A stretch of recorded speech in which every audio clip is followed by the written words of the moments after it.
Hello, I'm Dr. Anil Guri. I'm a consultant reproductive medicine surgery and I work in London.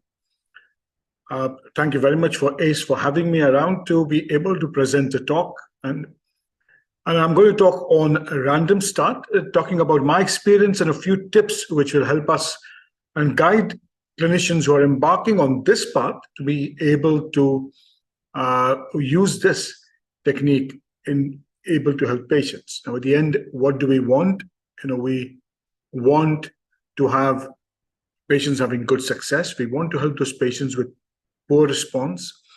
And we want to help women who have tried multiple treatments with a hope that they can have a good pregnancy or at least have a chance at pregnancy.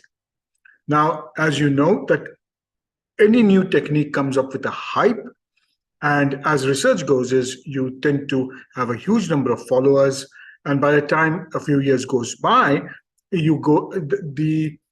use of technology reverts back to this baseline of where its use is limited. So let's go ahead and have a discussion. Now, let's look at the three phases of how gonadotrophins work. So you have small follicles, which are primary follicles, which are gonadotrophin independent. Gonadotrophins do not touch here, and so it's a bit useless trying to work these follicles.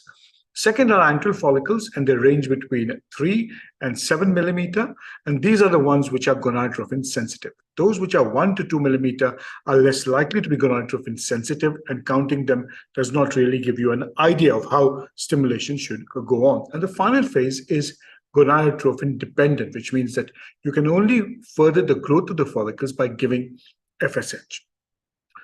So in the gonadotrophin sensitive stage, you're looking at follicles which are 3 to 5 millimeter, and they become gonadotrophin dependent. You can detect FSH and LH receptors. The clinical take-home message here is that think which follicles will get stimulated. Think which follicles may not get stimulated. And these are based on the size of follicles. And if you're going to stimulate, keep a good watch on the follicle size. And irrespective of what time of the cycle you are, the follicle size indicates how you'll be able to stimulate. Now, when you prolongly downregulate using analogs, when you give the pill, you are going to slow down the recruitment, and stimulation always is longer. So let's initially look at follicular recruitment. And follicular recruitment happens when follicles emerge as 2 to 5 millimeter antral follicles. And there are three theories. One is a continuous theory, a single recruitment episode, and follicular waves. So when you look at the continuous recruitment, what does it tell us? It tells us that small antral follicles are present between 4 and 6 millimeter, and they grow continuously. And one follicle is destined to ovulate is selected by chance. And we think this happens in younger women where you have a lot of follicles which are getting recruited, and you constantly see a good follicle count. In a single recruitment, there is a single rise of follicles after regression of corpus luteum, and these group leave months ago.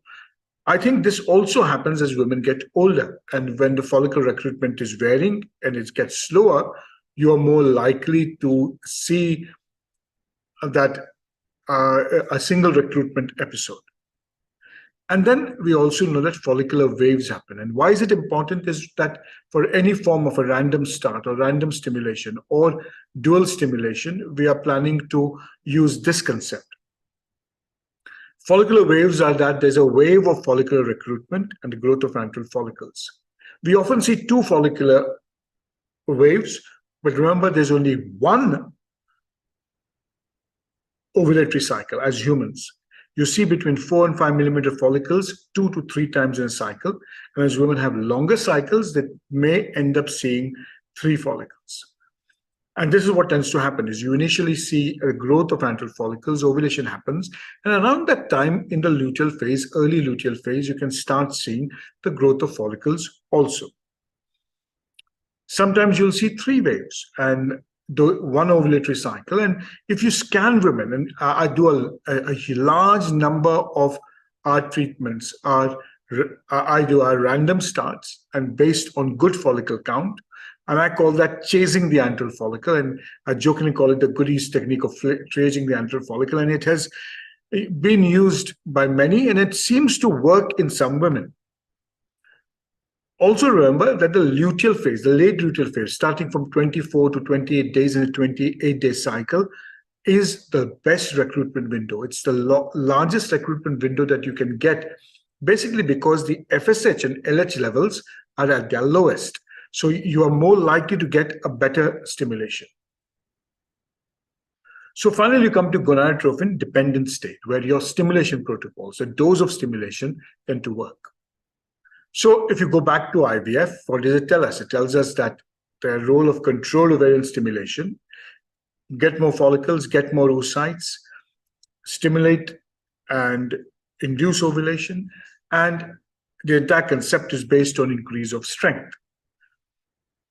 Antral follicles are presented in monofollicular recruitment. The destiny of the large majority of antral follicles is atresia. Ovarian stimulation aims to change this destiny, and you cannot stimulate more follicles than you can see.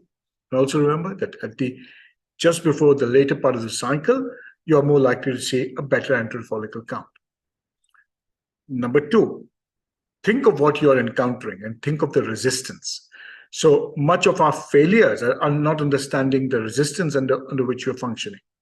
So there's also bad resistance or high resistance when your oocyte starts aging, which basically means that that resistance is granulosa cell driven, and less granulosa cells are creating that element of resistance. But otherwise, understand what you're against. The concept of stimulation is force via resistance. Resistance is what comes down, and that smaller number of follicles, a lot of theca, small antral follicles, those are what increase resistance. Age also increases resistance. So based on this, you can either have a dual stimulation, you can have a luteal phase stimulation and a random stimulation. So in dual stimulation, if you ask a clinician, 90% clinicians will say we do a dual stimulation. If you see where it is routinely followed, a small minority do it because of the immense financial and psychological trauma that repeated stimulation carries. And remember that it's asking a woman to go into repeated stimulation cycle without the hope of getting good number of eggs is a big question mark. So stimulate in the follicular phase, stimulate in the luteal phase, avoid giving HCG in the first collection. If you give HCG, you luteinize follicles, and that may help in increasing oocyte numbers. In luteal and dual stimulation, it teaches us that follicles are constantly recruited. In poor responders, some follicles may be of a better quality at both stages. Do not drain small follicles at egg collection. Always trigger with analog. Do not use HCG. And we have used luteal phase stimulation in cancer patients. This was what was presented as called a Shanghai protocol. And his results were phenomenally good. They have not been replicated again by many teams across. So he used, if you see, he used clomiphene, letrozole, gave HMG, gave analog trigger. Again, 2 days later, started stimulating again, and this continued. And his results were phenomenally high. And this is for poor responders. The question is, have we been able to emulate this? The answer is no, we haven't. And that has been one of the main challenges. So this was a case control study. We looked at dual stimulation, and they looked at euploidy rates, and whether they looked at follicular phase start or you looked at luteal phase start, the euploidy rate was very much similar. And that is a good confidence. So again, they came up with a meta-analysis and looking at the true place of double stimulation.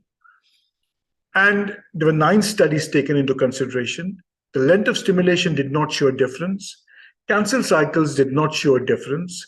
Number of oocytes, the luteal phase may be better, but statistically it was not different. Metaphase 2 oocytes may favor luteal phase, but statistically not significant.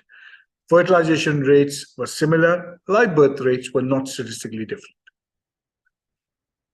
In a multicentric RCT between dual stimulation versus conventional, there is no benefit with a total number of oocytes. Using continuous FSH versus conventional, and they found that the metaphase 2 oocytes were similar. In the study group, cancellation was 39% due to inadequate response. With egg donation, again, used dual stimulation, the mature oocytes were higher in this case in the follicular phase, and clinical pregnancy rates were similar in both the phases. Large number of studies show similar outcomes. You have to consider the impact of excess gonadotrophins. You'll have to look at what affects patients' health and costs, and many claim to have successfully done it, but very few do it.